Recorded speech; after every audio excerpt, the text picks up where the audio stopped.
Aadmi Party's entry in Gujarat is the most interesting aspect of Gujarat Assembly elections 2022, and their CM candidate is actually a former journalist. And right now we are being joined by Ishudan Gadhvi himself. Thanks a lot for talking to us, Ishudan. मेरा पहला सवाल आपसे ये है कि आम आदमी party का CM फेस है आप कैंडिडेट का. अब पार्टी अगर पावर में आती है तो आपके पास अगले 5 साल के लिए विजन क्या है, रोड मैप क्या है? बिल्कुल, बहुत अच्छा क्वेश्चन आपने किया है कि जिस तरह से मैं मुद्दों की पत्रकारिता करता था, किसानों के लिए मैं आवाज़ उठाता था, आउटसोर्सिंग कर्मचारियों के लिए मैंने आवाज़ उठाता था, करप्शन के खिलाफ में बहुत मुहिम मैंने छेड़ कर रखी थी. मैं अपने शो में भी हेल्पलाइन नंबर डिक्लेयर किया था, उसमें से आप करप्शन के लिए पकड़ा सकते हैं लोगों को, मतलब कि अधिकारियों को. तो मेरा विज़न यही कि पहला तो लोगों को पहली कैबिनेट में हम ये तय करेंगे, अगर ईश्वर ने मौका दिया तो हम ये तय करेंगे कि 1 मार्च से बिजली बिल गुजरात की जनता का फ्री आएगा. और विज़न ये है कि किसान कर्जे में हमने वादा किया है 2 लाख तक का किसान का कर्जा माफ़ करेंगे. तो हमने 5 दाम की गारंटी दी है पहले साल के लिए, और दूसरे साल से हम वो बढ़ाएंगे. 1.5 साल के अंदर पूरे किसानों को सिंचाई की व्यवस्था, पानी पहुंच जाए, खेत में पानी पहुंच जाए. ये बहुत ज़रूरी है. इन्होंने 50 साल में नहीं किया है. कॉन्ट्रैक्ट कर्मचारियों के लिए हमारी प्रायोरिटी है कि उसको हम परमानेंट किए जाएंगे. तो बड़ी सारी चीज़ों पे फोकस है, किसानों पे फोकस है, करप्शन की बात आपने कर दी, लेकिन ये सारी चीज़ें करने के लिए जीतना ज़रूरी है, सत्ता में आना ज़रूरी है.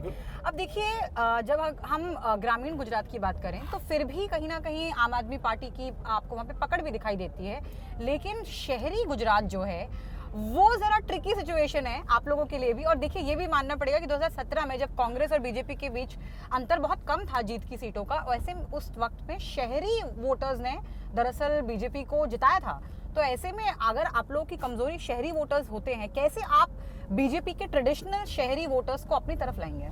देखो, शहरी वोटर हैं, मिडिल क्लास है, लोअर मिडिल क्लास है और लोअर क्लास है. 3 क्लास होते हैं शहर में, और एक अपर क्लास होता है.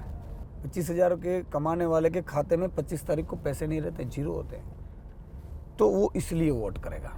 आम आदमी पार्टी की अगर मैं बात करूं तो देखिए, जब ये पार्टी शुरुआत में आई थी तो पार्टी विद अ डिफरेंस, मतलब कि हमें अलग हैं, हमारी पहचान अलग है, हमारे मुद्दे अलग हैं, फोकस अलग हैं. लेकिन गुजरात इलेक्शन आते आते आपके जो टॉप लीडर्स हैं उनके भी सुर बदले हुए हैं. चाहे वो अरविंद केजरीवाल कहें कि भाई नोट पे लक्ष्मी जी की और गणेश जी की फोटो छपवा दीजिए, या जो एक सॉफ्ट हिंदुत्व का मुद्दा आप गुजरात में ले आए हैं, तो आप लोग भी तो कहीं ना कहीं मेन पॉलिटिकल पार्टीज के ग्रुप में ही शामिल हो रहे हैं. आप लोग अलग कैसे हुए? देखो, हम काम की राजनीति करते हैं, हमें राजनीति का र नहीं आता है, काम का को आता है. तो अरविंद जी को एक विचार आया. हाँ. कि यार अच्छी बात है अगर गणपति जी और चुनाव के वक्त में क्यों विचार आया? ये बोल रहा हूँ, विचार तो कभी भी आ सकते हैं. तो दिवाली का टाइम था, धनतेरस को उन्होंने पूजा की. पूजा करने के बाद उनको विचार आया कि यार गणपति जी की, और क्योंकि हम कोई भी शुभ कार्य करते हैं तो पहले गणेश जी की स्थापना करते हैं. हाँ. और लक्ष्मी जी की तो हम पूजा करते ही हैं. तो उनको विचार आया कि यार लक्ष्मी जी, इसको नोट को ही हम लक्ष्मी जी कहते हैं, तो माँ की तस्वीर हो तो, और अगर कृपा हो जाए तो डॉलर के मुकाबले जो रुपया गिर रहा है तो शायद उसमें भी मदद हो जाए. और दूसरा कि इसमें भाजपा को दिक्कत क्यों है. मैं ये बोल रहा हूँ कि ये इतना अच्छा विचार अरविंद जी ने रखा है तो भाजपा को दिक्कत नहीं होनी चाहिए. देखिए, भाजपा की छोड़ दीजिए, लेकिन जनता की अगर बात करें तो चुनाव के वक्त में इस तरह के धार्मिक विचार आना थोड़ा सा सस्पिशियस तो लगता ही है. खैर, मैं दूसरे सवाल पे आती हूँ.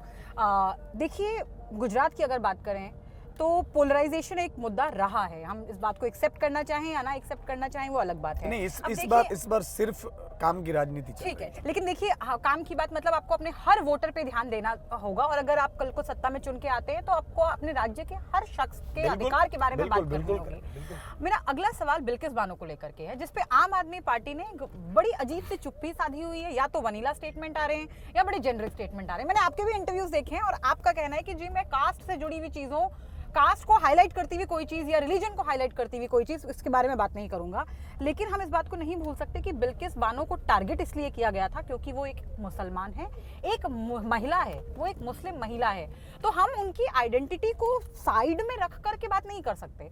तो एक मुस्लिम महिला के साथ इस तरह का जो भी जघन्य अपराध हुआ है, उसके बाद ना सिर्फ उनके अपराधी छूटते हैं, उनका भव्य स्वागत किया जाता है. और आम आदमी पार्टी जो कि हक की बात कर रही है, वहां से सही स्टेटमेंट्स भी नहीं आ रहे हैं। नहीं, आप देखो, अभी में मैं ये कह रहा हूँ कि लोगों को है ना हम उलझने में डाल रहे हैं। जिसकी गलती है, जिसकी भी गलती है, ईश्वर देख रहा है। मैं ये कह रहा हूँ भाजपा के राज में आप इनके न्याय की आशा रख ही नहीं सकते। मैं आपकी बात कर रही हूँ। हमारी सरकार आने दो। अच्छा, हमारी ठीक सरकार है। आने दो। लेकिन बयान उससे पहले नहीं आएगा। नहीं। चलिए मैं अगले सवाल पे जाती हूँ। आप एक फ्रीबी और वेलफेयर स्कीम, ये डिबेट लंबा चल ही रहा है, लेकिन वो पैसा आएगा कहाँ से, ये अब भी सवाल ये है। बिल्कुल। अब देखो, हम मर्सिडीज नहीं दे रहे, ये भी बात है। हमने ये नहीं किया कि आपको मर्सिडीज गाड़ी दिया जाएगा, करेक्ट। क्योंकि उनकी जरूरत नहीं है। हम मर्सिडीज बांटने के नहीं है। बेसिक जरूरियात जरूरी है। पैसों की आप चिंता मत करना। मैं अगले 2027 में जब आप इंटरव्यू करने आएंगे तब मैं आपको ये कर्जा भी है वो भी उतार कर देखूंगा, बता दूंगा, और सब कुछ फ्री भी चलता होगा, 1 रुपया कर्जा नहीं होगा।